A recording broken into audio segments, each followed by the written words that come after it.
హాగరు తన కుమారుడైనటువంటి ఇష్మాయిల్ని తీసుకొని అబ్రహాం ఇంటి నుండి బయలుదేరి ఇలాంటి శాండ్ మీద నడుచుకుంటూ వెళ్ళింది.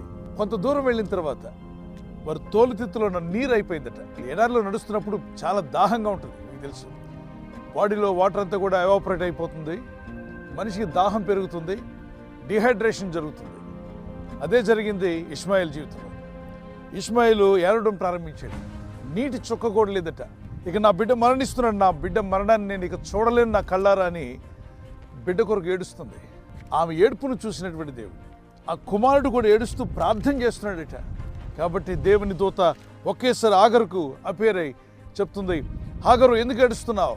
లే, నీ కుమారుని మొర యెహోవా దేవుడు విన్నాడు. చంటి బిడ్డ మొర వినే దేవుడా మన దేవుడు. చంటి బిడ్డ మరణిస్తున్నప్పుడు మరి ఏం ప్రార్థించాడో తెలియదు, కానీ ఆ ప్రార్థన పరలోక తండ్రి విన్నాడు.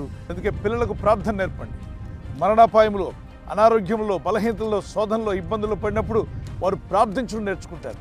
సామెత 22:6 బాలుడు నడవలసిన మార్గం వారికి నేర్పించమన్నాడు. పిల్లలు ఎదిగేటప్పుడు వాళ్ళకి ప్రార్థన నేర్పండి.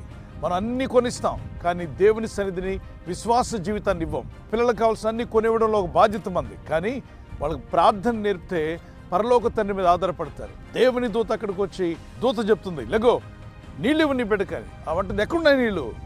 నేను తూర్పు, పడమట, ఉత్తరం, దక్షిణం పరిగెత్తి చూశాను, చుక్క నీరు లేవు కదంటే, నీ కళ్ళు తెరిచి చూడు, నీ ముందు నీళ్ళు ఉన్నాయన్నాడు. ఆమెకు ఆశ్చర్యం అనిపించింది. నేను కళ్ళు తెరిచే కదా చూస్తున్నాను, ఎక్కడున్న నీరంటే అప్పటికప్పుడు ఆమె అలా కిందకు చూస్తుండగా ఇసుకలో నుండి నీళ్లు బయటకు వచ్చాయి. అలా నీళ్లు ప్రవహిస్తుండగా అది చూసి ఆశ్చర్యపోయింది. దేవుని సన్నిధిలో బిడ్డ చేసిన ప్రార్థన, ఆ తల్లి కన్నీటి ప్రార్థన దేవుడు విన్నాడు. అప్పుడు హాగరు ఒక మాట చెప్పింది, ఏమన్నా తెలుసా? ఎల్రోయ్, చూచుచున్న దేవుడు అయ్యా, నీవు నా బిడ్డను కాపాడావు. నీ